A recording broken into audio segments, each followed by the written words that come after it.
अब जो चैप्टर 1 है उसका हम आखिरी लेक्चर में आ गए हैं, तो इसके बाद ये चैप्टर कंप्लीट हो जाएगा। तो इस चैप्टर में हम क्या पढ़ेंगे, तो बुक को रेफ़र करते हैं पहले, ये क्या-क्या बचा है हमारा। तो सबसे पहले बचा है evolution of lithosphere, evolution of atmosphere and hydrosphere, ठीक है। उसके बाद longitude, latitude, movement of earth, जैसे रोटेशन और रिवॉल्यूशन होता है, ये मूवमेंट ऑफ अर्थ है और इनका क्या इफेक्ट पड़ता है। और फिर एक्लिप्स पढ़ लेंगे, ठीक है ना। तो ध्यान से पढ़ना ये लेक्चर, और उसके बाद यही जो मैंने पीडीएफ शेयर किया है उसको ढंग से रीड करना। और कल यानी कि 20 अप्रैल को आप लोग की ज्योग्राफी की ही क्लास होगी 9 बजे।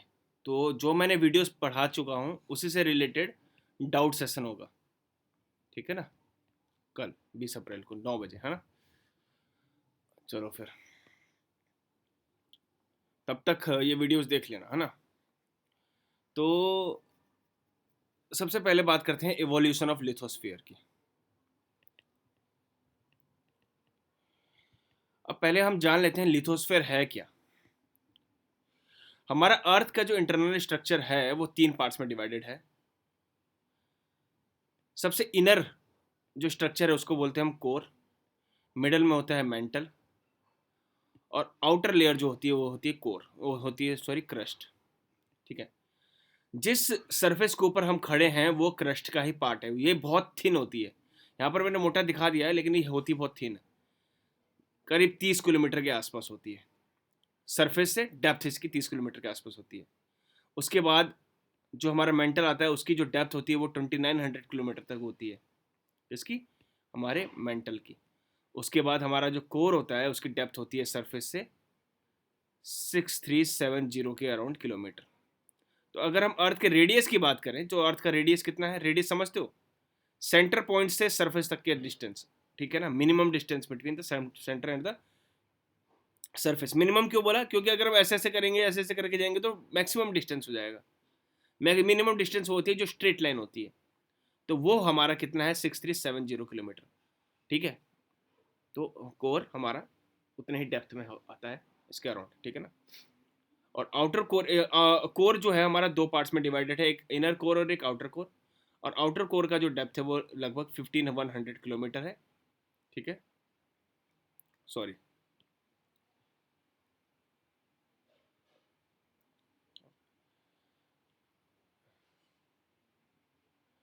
उसके बाद 2900 किलोमीटर से लेके 5100 किलोमीटर तक हमारा क्या है, आउटर कोर है। और 5100 किलोमीटर से लेके 6370 किलोमीटर तक हमारा इनर कोर है, ठीक है, आउटर। अगर मैं इस तरह से दिखाऊं अच्छे से समझाने के लिए, क्योंकि आप लोग को समझ में थोड़ा बहुत अच्छे से आता है, ठीक है। ये हमारा क्रस्ट है जिसकी डेप्थ होती है लगभग 30 किलोमीटर। ये हमारा मेंटल है इतना, ठीक है ना, पूरा रीजन हमारा मेंटल है। मेंटल को मैं किसी कलर से दिखा देता हूँ ताकि अच्छे से समझ में आए। ये येलो वाला पार्ट हमारा मेंटल है। इसकी डेप्थ कितनी है, यह इसकी डेप्थ है 2900 किलोमीटर तक। और ये हमारा है ब्लू वाला, हमारा है आउटर कोर। इसकी डेप्थ है 2900 किलोमीटर से 5100 किलोमीटर तक। और 5100 किलोमीटर से सेंटर पॉइंट तक, अर्थ के सेंटर पॉइंट तक हमारा इनर कोर है, ठीक है ना।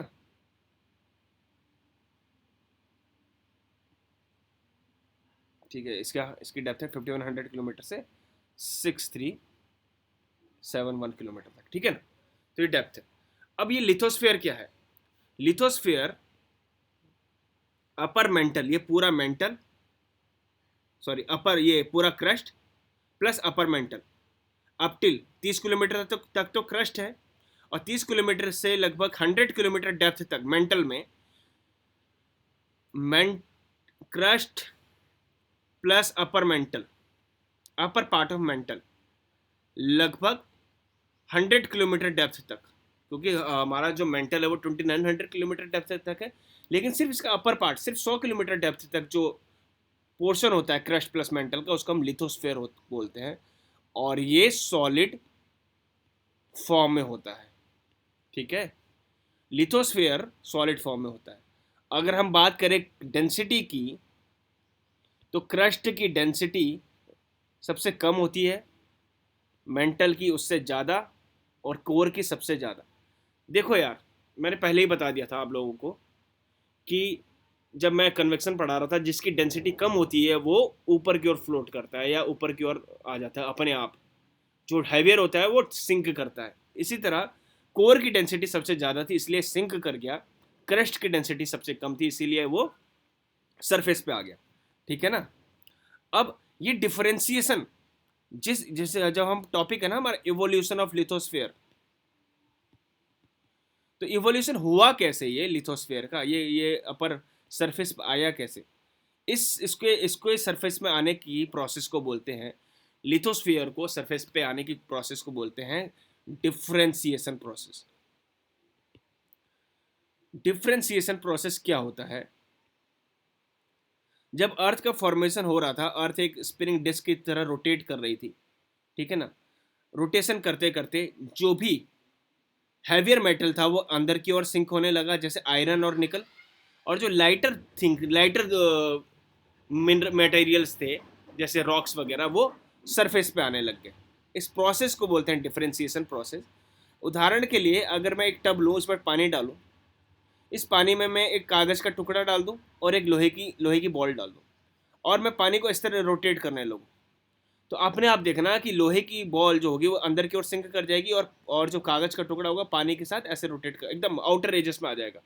उसी तरह लिथोस्फेयर जो कि मेनली रॉक्स और कम डेंसिटी वाले सब्सटेंसेस से बना है, तो वो सरफेस पे आ गया और कोर इनर अंदर चला गया, ठीक है, क्योंकि कोर सबसे हैवियर मेटल से बना हुआ है, आयरन और निकल से, ठीक है। तो इस प्रोसेस को बोलते हैं डिफरेंशिएशन, और ये इसी तरह लिथोस्फेयर की फॉर्मेशन है। अब हम बात करते हैं इवोल्यूशन ऑफ एटमॉस्फेयर की।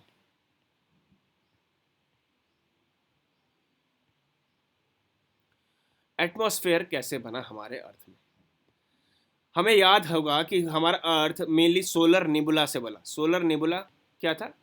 कुछ नहीं था, it is a cloud of helium, hydrogen and dust particles. तो जब अर्थ बना तो इसके आउटर एजेस में क्या थी? केवल हाइड्रोजन और हीलियम गैसेस थी। ये आपस में हाइड्रोजन रिएक्ट करके हीलियम में नहीं कन्वर्ट हुआ, क्योंकि इस प्रोसेस को करने के लिए लार्ज अमाउंट ऑफ एनर्जी चाहिए, लेकिन ऐसी एनर्जी नहीं थी, इसलिए प्लैनेट की खुद की एनर्जी और लाइट नहीं है, ठीक है ना, हीट नहीं है। और फिर क्या हुआ? अर्थ का ऐसा ऐसा शुरुआत में जो एटमॉस्फेयर था उसमें मेनली हाइड्रोजन और हीलियम गैसेस थी। सन के बारे में हम सुना है कि सोलर विंड्स बार बार ये एमिट करता है अर्थ की ओर, ठीक है। तो इन सोलर विंड्स की वजह से हाइड्रोजन और हीलियम गैसेस उड़ गई। अब कुछ बचा नहीं अर्थ के एटमॉस्फेयर में, लेकिन अर्थ का एटमॉस्फेयर, अर्थ अभी भी डिफ्रेंसिएशन प्रोसेस से गुजर रही थी। जिस प्रोसेस के थ्रू क्रस्ट बना, उसी प्रोसेस के थ्रू जो अंदर से बहुत लाइट, क्रस्ट से भी लाइट जो मटेरियल था वो थी गैसेस। वो गैसेस थी methane, nitrogen, water vapour. Water vapour कुछ नहीं होता, water in the gases form, water vapour, ammonia और कार्बन डाइऑक्साइड, इस तरीके की गैसेस थी। ऑक्सीजन बिल्कुल नहीं थे शुरुआत में हमारे एटमॉस्फेयर में बिल्कुल भी ऑक्सीजन नहीं था। अब ये क्या है? इस प्रोसेस को बोला गया डी गैसिंग। जैसे उस प्रोसेस को बोला गया डिफरेंशिएशन, जब lighter minerals, lighter material surface पे आने लगे, लिथोस्फेयर का फॉर्मेशन हुआ, उसको बोला डिफरेंशिएशन। और इस प्रोसेस को बोला जब लाइटर गैसेस तो और लाइट होती है ना, पत्थर से भी लाइट होती है, और बाहर की ओर आने लगी, तो उसको बोला गया डी गैसिंग, ठीक है। अब ये हुआ, और धीरे धीरे अर्थ क्या हुई? कूल होने लगी। अर्थ के कूल होने की वजह से जो वाटर वेपर था वो किसमें कंडेंसेट हो गया? वाटर वेपर कंडेंसेट हो गया वाटर में। कंडेंसेशन प्रोसेस क्या होता है? कंडेंसेशन ये एक प्रोसेस होता है जिसमें गैसेस लिक्विड में कन्वर्ट होती हैं। इसी तरह जब वाटर वेपर, और ये कब होता है? वाटर वेपर कब बनता है? जब हम किसी वाटर को बॉयल करते हैं, टेम्परेचर इंक्रीज करते हैं तो वाटर बॉयल होता है, फिर वाटर वेपर बनता है। लेकिन अगर हम वाटर वेपर में टेम्परेचर डिक्रीज करने शुरू कर दें, कूलिंग शुरू हो जाए, तो वो वाटर वेपर दोबारा से वाटर में कन्वर्ट हो जाता है। तो वाटर वेपर जब टेम्परेचर डिक्रीज हुआ अर्थ का और वाटर वेपर कंडेंसेट हुए वाटर के फॉर्म में, तो क्या हुआ, एटमॉस्फेयर से बारिश होने लगी। क्या होने लगी? रेनफॉल होने लगी या स्नोफॉल होने लगी, कुछ भी हो सकता है। इसको बोलते हैं हम प्रेसिपिटेशन।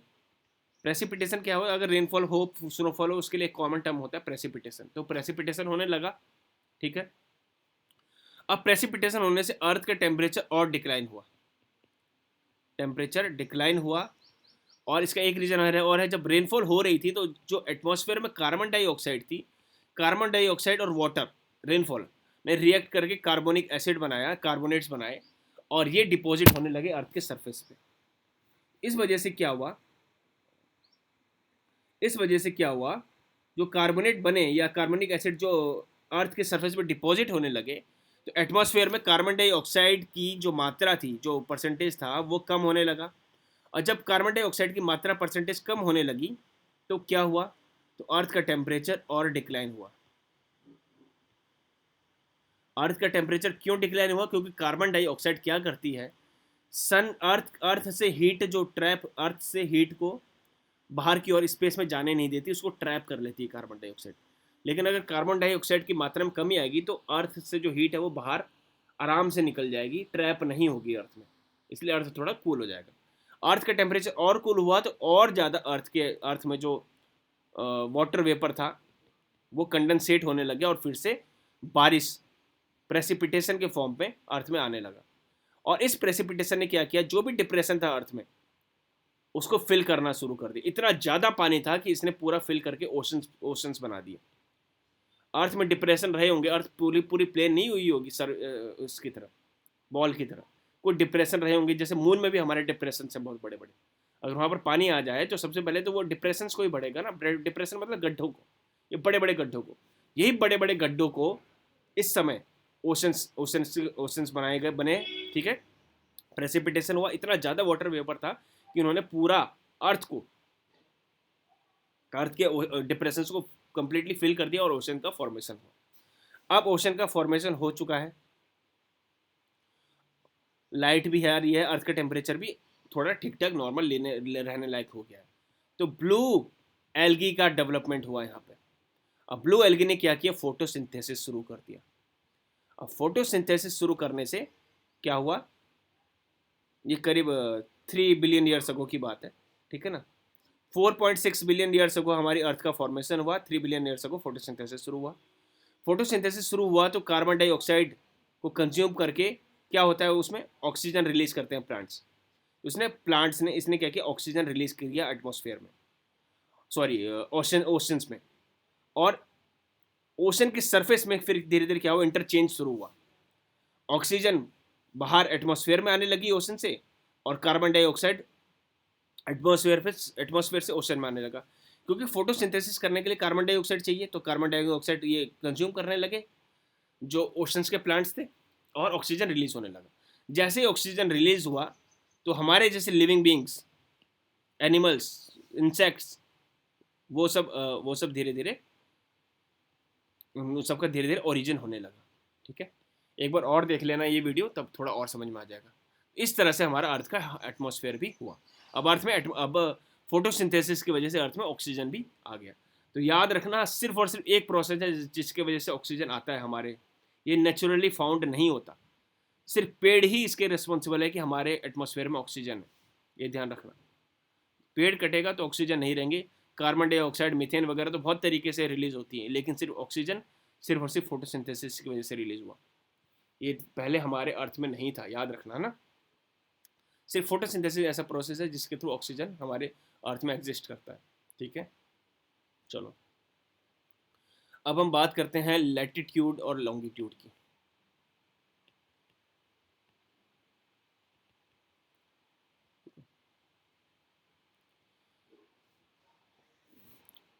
लैटिट्यूड क्या है? लैटिट्यूड जैसे हमारा अर्थ है, अर्थ को हमें डिवाइड करना है अलग अलग पैरेलल्स में, तो अर्थ को हमने इस तरह से पैरेलल लाइंस में डिवाइड कर रखा है, ठीक है। इस तरह की पैरेलल लाइंस को हम क्या बोलते हैं, लैटिट्यूड बोलते हैं। इनमें से ये हमारा है नॉर्थ पोल, ये हमारा है साउथ पोल। इनमें से जो सेंटर पॉइंट है उसको सेंटर लाइन होती है, जो सबसे बड़ी लाइन है, या फिर उसको बोलते हैं इक्वेटर। उसके बाद इस तरह से धीरे धीरे धीरे धीरे 10 डिग्री 20 डिग्री 30 डिग्री करके करके 90 डिग्री तक नॉर्थ पोल तक आता है, और इसी तरह 10 डिग्री 20 डिग्री 90 डिग्री तक साउथ पोल पे आता है। तो इस तरह से अर्थ हमारा दो पार्ट्स में डिवाइडेड है, एक है नॉर्थन हेमिस्फीयर जिसको इक्वेटर डिवाइड करता है, और एक है सदर्न हेमिस्फीयर। इन दोनों हेमिस्फीयर को कौन डिवाइड करता है, इक्वेटर। ठीक है ना, तो दो हमारे हेमिस्फीयर हो गए, नॉर्थन हेमिस्फीयर और सदर्न हेमिस्फीयर। ठीक है, नॉर्थन हेमिस्फीयर में 10 डिग्री नॉर्थ 20 डिग्री नॉर्थ लिखेंगे, इसी तरह इसमें इक्वेटर में क्या होता है, इक्वेटर 0 डिग्री, इसमें कोई नॉर्थ साउथ नहीं आता। अब इसके अलावा कुछ इंपॉर्टेंट लैटिट्यूड्स हैं। हमें पता है कि अर्थ है ना, जो हमारी टिल्टेड फॉर्म में है, टिल्टेड फॉर्म में है मतलब जो रोटेशन हो रहा है वो ऐसे ऐसे रोटेशन नहीं हो रहा है, इस तरह से रोटेट हो रही है, थोड़ा टिल्टेड फॉर्म में रोटेट हो रही है। ठीक है, और कितने डिग्री ये रोटेशन, ये कितने डिग्री टिल्टेड है, तो अगर हम नॉर्मल से बात करें, ये वर्टिकल एक्सिस की बात करें, अर्थ की वर्टिकल एक्सिस है ये, parallel horizontal sorry vertical axis है ये, यहाँ से इसका एंगल है 23.5 डिग्री, ये टिल्टेड है हमारी अर्थ। ठीक है, तो हमेशा याद रखना हमारी अर्थ जो है टिल्टेड है, और इस अर्थ के टिल्ट होने की वजह से, ठीक है, हमारे अलग अलग कुछ लैटिट्यूड्स हैं जो इम्पोर्टेंट, बहुत इम्पोर्टेंस रखते हैं। वो हैं tropic of cancer,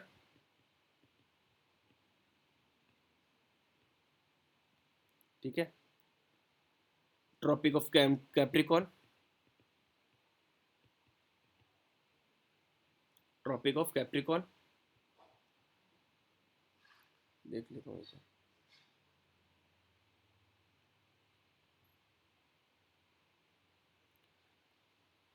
Arctic circle, Antarctic circle, इसी में देख लेते हैं मैप में हमारे, ये देखो। ठीक है, तो ट्रॉपिक ऑफ कैंसर कितने डिग्री है, 23.5 डिग्री नॉर्थ में ट्रॉपिक ऑफ कैंसर हमारा इंपॉर्टेंट लैटिट्यूड है, 23.5 डिग्री साउथ में ट्रॉपिक ऑफ कैप्रिकॉन हमारा इंपॉर्टेंट लैटिट्यूड है। फिर 66.5 डिग्री नॉर्थ में आर्कटिक सर्कल इंपॉर्टेंट है, और 66.5 डिग्री साउथ में एंटार्क्टिक सर्कल इंपॉर्टेंट है। ठीक है, अब क्या होता है, जैसे जैसे जैसे जैसे हम अपने हम लोग इक्वेटर से पोल्स की तरफ जाते हैं, वैसे वैसे हमारा टेम्परेचर क्या होता है, डिक्रीज होता है, सॉरी हाँ डिक्रीज होता है। यहाँ 30 डिग्री सेल्सियस होगा तो यहाँ पर होगा 0 डिग्री सेल्सियस, ठंड बढ़ने लगेगी। उसी तरह इस तरह से नीचे भी साउथ पोल की तरफ हम जाएंगे तो भी ठंड बढ़ने लगेगी। तभी तो आर्कटिक और एंटार्क्टिक सर्कल में एरिया में कोई नहीं रहता, नॉर्थ पोल साउथ पोल में रेयरली ही कोई रहता है। एंटार्क्टिका तो पूरा इतना बड़ा हमारा कॉन्टिनेंट है, लेकिन वहाँ कोई नहीं रहता है ना। अच्छा, अब हम बात करते हैं इसके अलावा एक और हमारे कुछ पैरेलल लाइंस होती है जिनको हम बोलते हैं लॉन्गिट्यूड। जिस तरह से अर्थ में लैटिट्यूड हॉरिजॉन्टल लाइंस है, उसी तरह अर्थ में कुछ वर्टिकल लाइंस हैं जिनको हम बोलते हैं लॉन्गिट्यूड। ये नॉर्थ पोल से साउथ पोल तक जाती है, ठीक है ना, नॉर्थ पोल से साउथ, और पूरे अर्थ के अराउंड ये कवर करती है। तो अगर हम बात करें, जैसे हमारा एक सर्कल है, सर्कल में टोटल एंगल कितने होते हैं, 360 डिग्री, पढ़ा होगा कभी मैथ्स में 10th की। यहाँ से यहाँ तक 0 से 90 डिग्री, यहाँ से यहाँ तक 180 डिग्री, यहाँ से यहाँ तक 270 डिग्री, और फिर यहाँ से यहाँ तक 360 डिग्री। ठीक है, तो अगर हम बात करें या तो 360 डिग्री बोल रहे हैं या बोल रहे हैं हम 180 डिग्री और 180 डिग्री, दो पार्ट्स में डिवाइड है, यहाँ से यहाँ तक 180 और यहाँ से यहाँ तक 180। उसी तरह लॉन्गिट्यूड क्या है, लॉन्गिट्यूड को हमने एक एक पॉइंट में हमने माना है कि जो लॉन्गिट्यूड है वो 0 डिग्री है, 0 डिग्री लॉन्गिट्यूड है, 0 डिग्री लॉन्गिट्यूड है। ये लाइन पास होती है लंदन के ग्रीनविच से, लंदन में एक ग्रीनविच म्यूजियम है, वहाँ से पास होती है ग्रीनविच। ठीक है, वहाँ से पास होती है, इसलिए इसको ग्रीनविच मेरिडियन लाइन भी बोलते हैं। दरअसल लॉन्गिट्यूड को हम मेरिडियन भी बोलते हैं, क्या बोलते हैं लॉन्गिट्यूड को, मेरिडियन भी बोलते हैं, इसलिए ग्रीनविच मेरिडियन लाइन। इसको हमने क्या माना है, ये 0 डिग्री है, और इसके इस तरफ जो जाएगा उसको हम बोलेंगे ईस्ट, इस तरफ जाएगा उसको बोलेंगे हम वेस्ट। तो क्या होगा, इस तरफ आ रही है इधर ये वाली लाइन, तो ये होगी 1 डिग्री ईस्ट, ये क्या होगी 2 degree east, 10 degree east, 10 degree east, ठीक है ना। इस तरह ये क्या हो गया 1 डिग्री वेस्ट, ये क्या होगा 10 डिग्री वेस्ट, ठीक है। फिर ये 10 डिग्री वेस्ट हो के वहाँ जस्ट पीछे जाएगा अर्थ के जस्ट इसके अपोजिट साइड में, और वहाँ पर हो जाएगा 180 डिग्री, और ये भी अपोजिट जाएगा, वो हो जाएगा 180 डिग्री, ठीक है ना, ईस्ट ईस्ट। जैसे हम मैं दिखाऊं,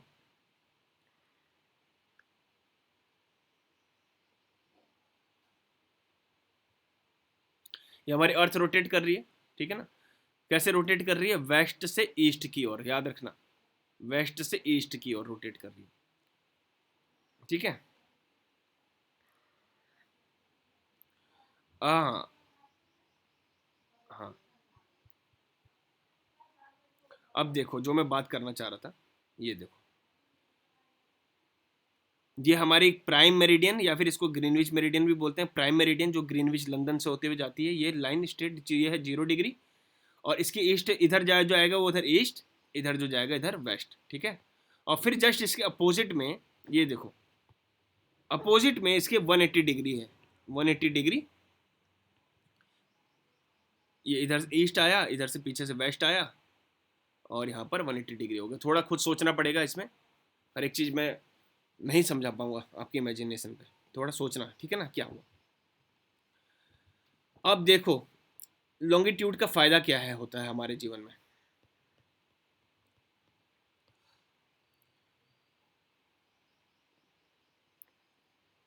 ये हमारा सन है, ये हमारी अर्थ, अर्थ कैसे रोटेट कर रही है, वेस्ट से ईस्ट ऐसे रोटेट कर रही है। तो ये वाला जो पार्ट है वहाँ पर सन पहले आएगा, यहाँ पर अंधेरा है, धीरे धीरे ये भी मूव करेगा, ये भी मूव करेगा, ये और मूव करेगा, ये और मूव करेगा, और ये वाला पॉइंट धीरे धीरे यहाँ पर आ जाएगा, ठीक है।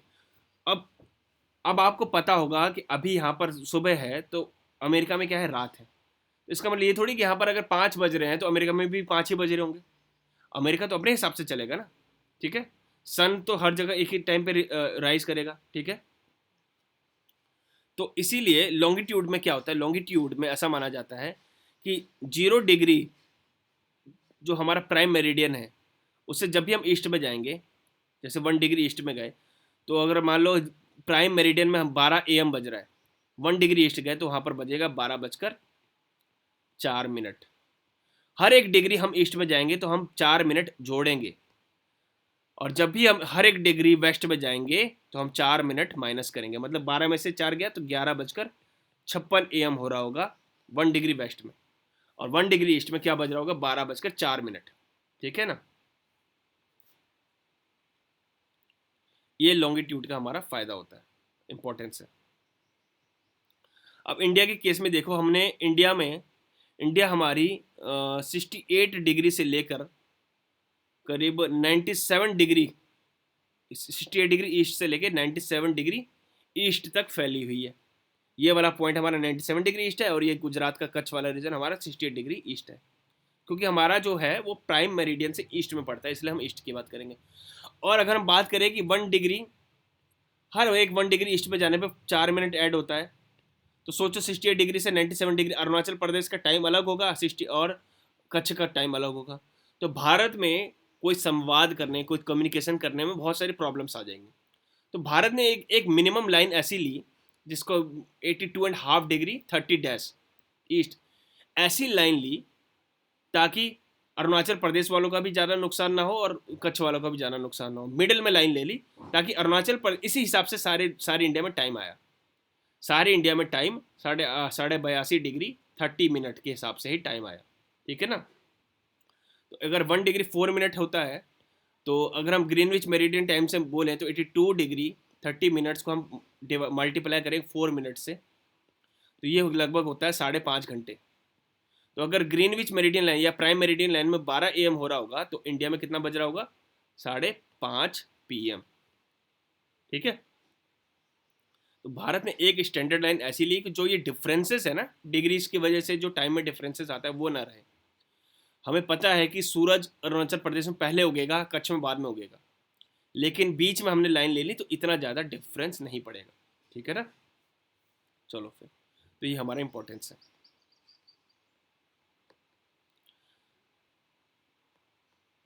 अब हम बात करेंगे अर्थ के मूवमेंट के बारे में। अर्थ दो टाइप्स के मूवमेंट करती है। अर्थ दो टाइप्स के मूवमेंट करती है।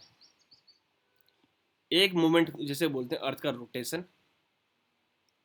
एक मूवमेंट होता है रिवॉल्यूशन। रिवॉल्यूशन और रोटेशन क्या होता है? अर्थ है, टिल्टेड है अपनी एक्सिस में, 23.5 डिग्री एक्सिस में टिल्टेड है, और ये रोटेट कर रही है अपनी ही धुरी पे, अपनी ही एक्सिस पे, जैसे मैंने दिखाया। फिर से दिखा देता हूँ। ये क्या कर रही है? अर्थ रोटेट कर रही है, ठीक है ना। और अगर मैं रिवॉल्यूशन की बात करूँ तो ये देखो, अर्थ क्या कर रही है? यहाँ पर रिवॉल्व कर रही है अराउंड द सन। क्या कर रही है? रिवॉल्व कर रही है सन के अराउंड। कर रही है, नहीं कर रही है? इसे बोलते हैं रिवॉल्यूशन, और इसे बोलते हैं रोटेशन, ठीक है। रोटेशन और रिवॉल्यूशन आप समझ गए। अब देखो आप, यहाँ सन है, अब हम देखेंगे इस रोटेशन की वजह से क्या होता है। यहाँ अर्थ है, सन के डायरेक्ट साइड में पड़ रहा है, वहाँ पर डे होगा, जो बैक साइड में पड़ रहा है वहाँ नाइट होगी। तो रोटेशन की वजह से डे एंड नाइट होती है। अब हम बात करेंगे रिवॉल्यूशन की वजह से क्या होता है। रिवॉल्यूशन के को समझने के लिए आपको ये वाला डायग्राम देखना पड़ेगा। ये आप देखो,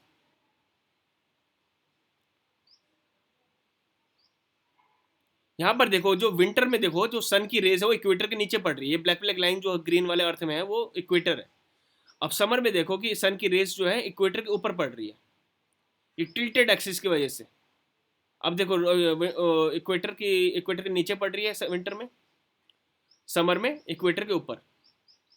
ये ऑटम में इक्वेटर, डायरेक्ट इक्वेटर पे पड़ रही है, फिर विंटर में इक्वेटर के नीचे, स्प्रिंग में फिर से डायरेक्ट इक्वेटर पे, फिर समर में इक्वेटर के ऊपर। तो हाँ, ये वाला मैप देखते हैं, डायग्राम देखते हैं। देखो ये वाला, इस केसेस में क्या होता है, अर्थ के टिल्टेड एक्सिस की वजह से समर, मतलब नॉर्दर्न हेमिस्फीयर में जब समर हो रहा होता है, समर होता है हमारा नॉर्दर्न हेमिस्फीयर में जब समर हो रहा होता है, क्योंकि सन हमारे नॉर्दर्न हेमिस्फीयर में डायरेक्ट पड़ती है, ठीक है। तब सदर्न हेमिस्फीयर में विंटर हो रहा होगा, लेकिन जब भी हम बात करेंगे नॉर्दर्न हेमिस्फीयर की बात करेंगे तो यहाँ पर समर हो रहा है। फिर ऑटम आया, ऑटम कब आता है? अक्टूबर के आसपास, सितंबर के आसपास। तो सन की रेस डायरेक्ट इक्वेटर पे पड़ रही है। फिर दोबारा ये अर्थ ने रिवॉल्व किया और नीचे वाला साइड अर्थ का आगे आ गया। उसके आगे आने से डायरेक्ट सन की रेस कहाँ पर पड़ रही है? सदर्न हेमिस्फीयर में। अब क्या है, नॉर्थर्न हेमिस्फीयर में विंटर है, सदर्न हेमिस्फीयर में ठंड, गर्मी है, ठीक है ना। और फिर जब स्प्रिंग आया 21 मार्च, तो फिर डायरेक्ट सन की रेस इक्वेटर में पड़ने लगी। तो जब सन की रेस डायरेक्ट इक्वेटर में पड़ती है 21 मार्च और 23 सितंबर को, 23 सितंबर और 21 मार्च को सन की जो रेस है वो डायरेक्ट इक्वेटर में पड़ती है, तो उसको हम बोलते हैं इक्विनॉक्स। एक बार खुद भी पढ़ना इसको, और वीडियो देखने के बाद एक बार खुद रीड करना, और कल हमारी डाउट क्लास में कोई डाउट हो पूछना। इक्विनॉक्स क्या होता है? जब सन की रेस डायरेक्टली इक्वेटर में पड़ती है। तो दो इक्विनॉक्स होते हैं, 21 मार्च को आता है और एक 23 सितंबर को आता है। उसके अलावा होता है सोलिस्टिस। तो एक होता है समर सोलिस्टिस, जब नॉर्थर्न हेमिस्फीयर में जब सन की rays directly Tropic of Cancer में पड़ती है। ट्रॉपिक ऑफ कैंसर के ऊपर सन की रेस डायरेक्ट नहीं जाती, इसलिए ट्रॉपिक ऑफ कैंसर का इंपॉर्टेंस है। 23.5 degree north Tropic of Cancer जो है उसके ऊपर सन की रेस डायरेक्ट नहीं जाती है, ओब्लिक जाती है, स्लैंटेड जाती है। समर सोलिस्टिस 21 जून को, और फिर विंटर सोलिस्टिस 22 दिसंबर को। तो 22 दिसंबर को सन की जो डायरेक्ट रेज है वो ट्रॉपिक ऑफ कैप्रिकॉन में डायरेक्ट पड़ती है।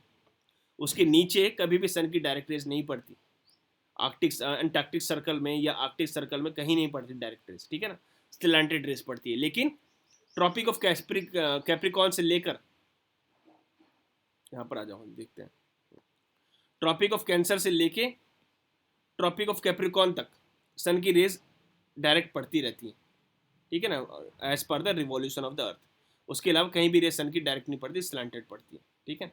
और जब सन की डायरेक्ट रेस जहाँ जहाँ पड़ती है उस हिसाब से हमने डिवीजन कर रखा है सोलिस्टिस और इक्विनॉक्स का, है ना।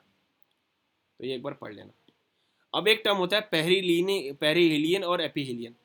देखो अर्थ की भी जो ऑर्बिट है वो इलेप्टिकल है, मैंने पहले भी बताया। मून की भी इलेप्टिकल है, अर्थ की भी इलेप्टिकल है। जब अर्थ सन के एकदम पास आती है तो उसको बोलते हैं पेरिहेलियन, जब सन से एकदम दूर होती है तो उसको बोलते हैं एपिहेलियन। ठीक है, चलो अब हम बात करते हैं एक्लिप्सिस की। ठीक है, लूनर एक्लिप्स मैं ऑलरेडी पिछले बार पढ़ा चुका हूँ। जब अर्थ सन और मून डायरेक्ट लाइन में होते हैं, एक स्ट्रेट लाइन में होते हैं, तो मून पे डायरेक्ट सन की रेज नहीं जाती, जिस वजह से मून हमको चमकता हुआ, क्योंकि मून की खुद की लाइट नहीं है, मून हमें चमकता हुआ इसलिए दिखता है क्योंकि वो सन की रेस की वजह से दिखता है। लेकिन अर्थ जब ढक लेती है उस रेस को तो हमें मून रेड रेड दिखता है, या हमने उसको देखा था ब्लड मून दिखता है हमें। कब? जब लूनर एक्लिप्स होता है। तो इसमें दो टाइप के रीजन होते हैं, एक अम्बरा जब डायरेक्ट डार्क शेडोज बनता है, और एक पेनम्बरा रीजन होता है जिसमें डायरेक्ट शेडो नहीं होता, थोड़ी बहुत लाइट शेडो होता है। ठीक है ना। अब सोलर एक्लिप्स क्या है? सन हमको दिख रहा है, सन और अर्थ के बीच में मून आ जाए तो मून की जो शेडोज होंगी वो अर्थ में गिरेंगी, और जहां जहां मून की शेडोज बनेगी वहां पर क्या रीजन होगा? अम्बरा वाला रीजन क्या होगा? कंप्लीट कंप्लीट या फिर टोटल सोलर एक्लिप्स। ठीक है ना। जब सन इस वाले रीजन में क्या करे, सन कंप्लीटली मून को सॉरी मून कंप्लीटली सन को ढक लेगा, इस रीजन में क्या बनेगा? Total solar eclipse. और जहां जहां मून ने पार्शियली ढका है, मतलब ये सन है और मून ने इसको पूरी तरह से ढक लिया। ठीक है, सन को मैं बनाता हूँ ब्लैक में, या सन को बनाता हूँ मैं येलो में, ये सन है। ठीक है, मून को मैं बनाता हूँ ब्लैक में। मून ने कंप्लीटली इसको ढक लिया, अब सन हमें दिख ही नहीं रहा है, कंप्लीट शेडो हमारा दिख रहा, अंधेरा हो गया, तो वो हो जाएगा total solar eclipse. Partial solar eclipse कब बनेगा? बता देता हूँ। ये हमारा सन है, अब मून ने इसको बस आधा ढका हुआ है, तो ये हमारा क्या बनेगा? Partial solar eclipse. ठीक है, और एनुअल सोलर एक्लिप्स कब बनेगा? एनुलर, ये हमारा सन है, अब मून थोड़ा सा दूर है हमारे अर्थ से, इसलिए इसीलिए perigee region sorry apogee region में है। मून थोड़ा अपोजी रीजन में है, मतलब थोड़ा दूर है, जिस वजह से उसने सन को पूरी तरह से ढका नहीं। स्ट्रेट लाइन में तो है लेकिन सन को ढक नहीं पाया, तो ये कंप्लीटली सन को ढक नहीं पाया, एक रिंग ऑफ फायर बना देगा मून के अराउंड। ठीक है ना, एक रेड रेड टाइप का, तो उसको बोलेंगे एनुलर सोलर एक्लिप्स। ठीक है ना, इसको मैं दिखा देता हूँ एनुलर सोलर एक्लिप्स को कैसे करता है। चंद पूरी तरह से ढक नहीं पाता, आध कम पड़ जाता है।